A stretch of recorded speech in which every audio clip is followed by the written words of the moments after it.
आजकाल बैलगाडी शर्यत तसेच बैलांची शर्यत लावणे आणि पाहणे हे खूपच रोमांचक मानले जाते। अशातच शर्यत पाहायला गेलेल्या या आजोबांसोबत असं काही घडलं की पाहून तुम्हालाही धक्काच बसेल। व्हिडिओ शेवटपर्यंत पहा व आपल्या चॅनलला सबस्क्राईब नक्की करा।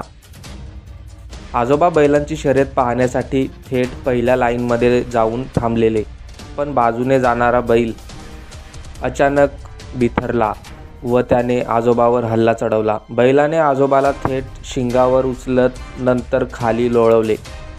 नशीब चांगलं म्हणून बैल एवढ्यावर थांबला, नाहीतर पुढे काही होऊ शकलं असतं। त्यामुळे जर तुम्ही अशा ठिकाणी शर्यत पाहायला जात असाल तर सुरक्षित अंतर ठेवूनच शर्यत बघा आणि खास करून शर्यतीच्या पट्ट्यावर उभे राहू नका, जेणेकरून तुमच्यावर अशी वेळ येणार नाही। अशाच नवनवीन अपडेट्स पाहण्यासाठी आपल्या चॅनलला सबस्क्राईब आणि या व्हिडिओला लाईक अवश्य करा व तुमच्या बैलगाडी प्रेमी मित्रांसोबत हा व्हिडिओ नक्की शेअर करा।